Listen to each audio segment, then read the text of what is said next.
When students come to me and the issue becomes I'm not making solid contact, or I've lost a lot of distance with my irons, they're not going very far but they're going high, I start to look at the video of their swing, and most often what's happening is that as the club is coming down to the ball, they are not hitting the ball first and then the ground second. What they're doing is they're hitting the ball, usually changing the loft of the club so they don't get the full benefit of the iron. It turns into a much less lofted, higher iron shot. Or the weight is in the wrong position, or the hands are starting to flip forward and release the head too early.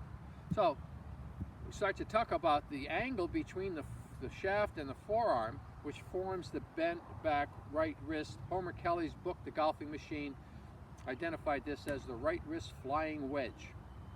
If your weight is left, and it has to be left as we move into impact because we strike the ball on the way down, and the low point of the swing happens after the ball, that's why all the divots are on the target side, you cannot do that if you're releasing, if the head of the club is passing your hands through impact. You have to have the hands forward of the head of the club through impact, which means that the right hand, that right wrist flying wedge, you have to maintain that through the strike.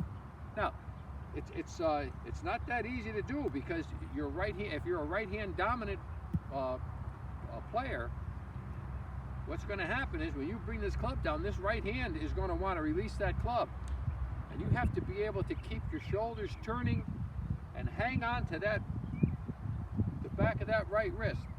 So here's a drill that can help you get started. You take long, slow swings, and when you bring this club down to the ground, you want to throw this club right into the dirt so that it stops.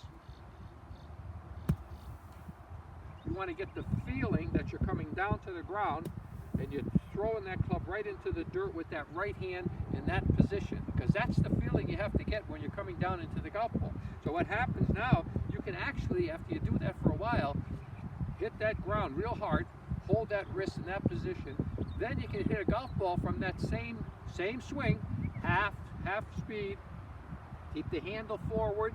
As you bring this club down, you'll hear that sound, that you solid impact, and the hands are in this position forward. You start hitting the golf ball with all your weight on the left hand side and that right wrist in that position, you'll start to understand what impact's all about. Thanks.